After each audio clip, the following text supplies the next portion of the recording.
Hello, my name is Monif Hand, and I am the creator of Steinitz Sudoku, which is a wedding of the game of chess to the pencil puzzle Sudoku.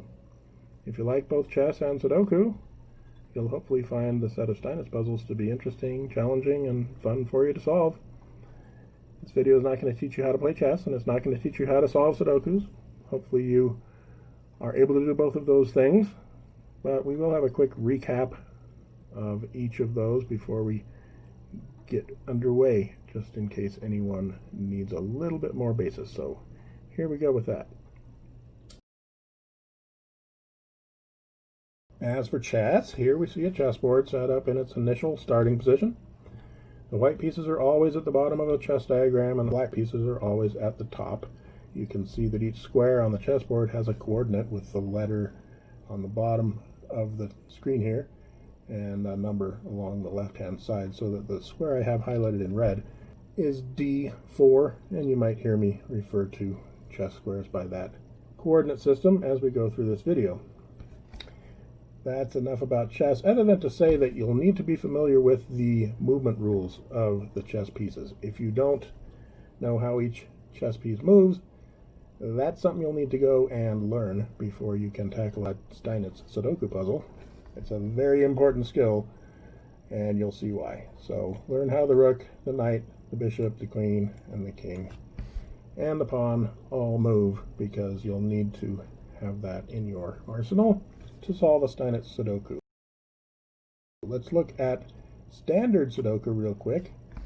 Here is what a standard Sudoku puzzle grid looks like.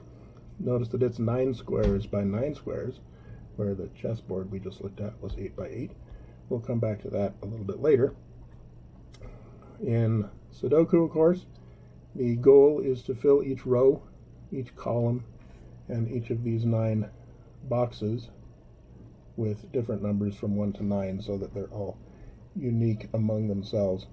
This 5 that I've highlighted here will be the only 5 in its row, in its column, and in its box, so that if you put a 5 here, you're going to be in error because there's already a 5 in that row. Similarly, a 5 down here violates that same constraint, and a 5 here would be illegal because there's already a 5 in this box. Once you have 1 through 9 in every row, every column, and every box, you've solved a Sudoku puzzle.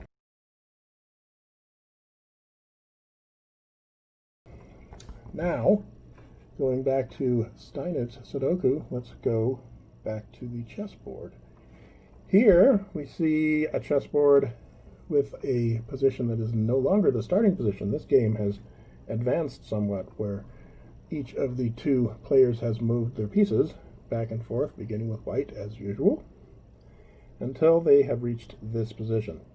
Let's analyze it real quickly to see if we can figure out anything about how this game progressed. We know that the queen, the black queen that I have highlighted here, started the game up here on D8 and somehow managed through the course of the moves to get herself to H4. Now, we don't know if that trip was made in a single move, or if the queen might have traveled, say, from here, I don't know, to here, and then to here, and finally to here. We don't know how many moves that queen took to get where it did. However, in a Steinitz Sudoku puzzle, we can find out. So, if we combine the chessboard and the Sudoku grid that we looked at, here is what we get. This is a completed, ready-to-solve Steinitz Sudoku puzzle. This shows the chessboard we were just looking at, with the pieces in the same position, and the Sudoku puzzle we were just looking at with the numbers in the same position. You can see that there's a set of numbers along this row and the far column that are off the chessboard because of the 9 by 9 to 8 by 8.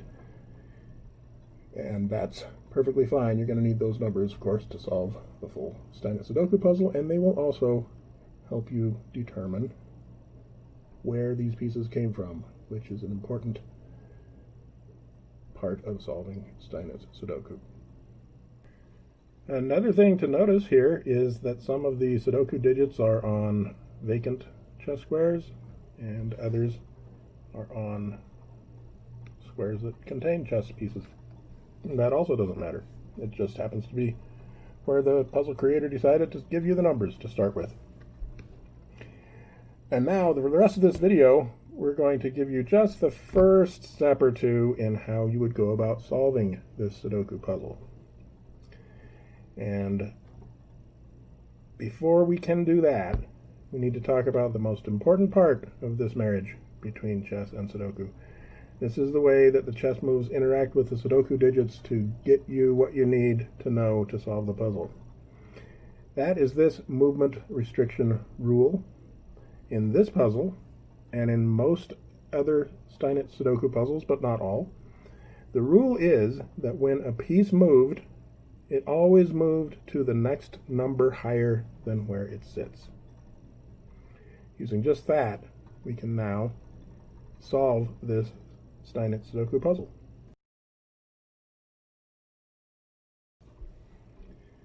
So let's take a look at this pawn on e4 that I've highlighted in red and see what all it might be able to tell us about the other numbers that must be on this Sudoku grid. We know that this pawn, this black pawn here, had to have advanced from a starting position either at d7 or e7, because all of the other black pawns are still in their starting position. So this black pawn had to have advanced from d7 or e7.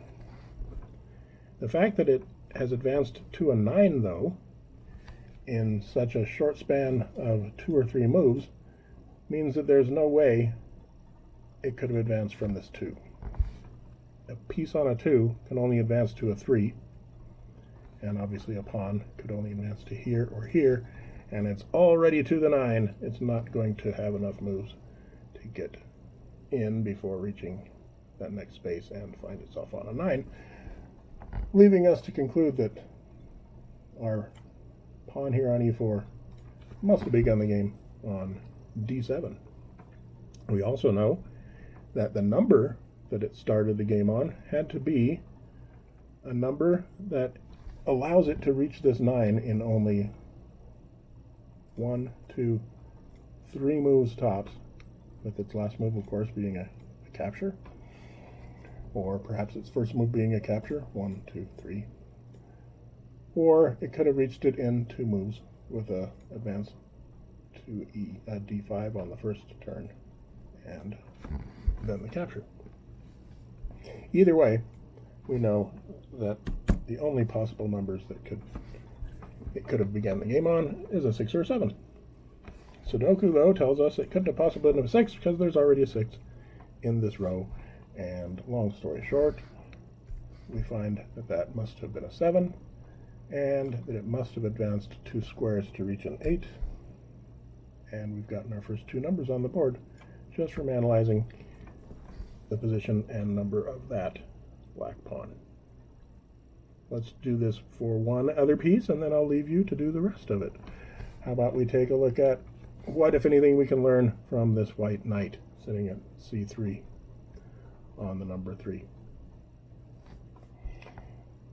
We can be sure that it may have started the game here if that square is a 2 and made exactly 1 move to reach the 3.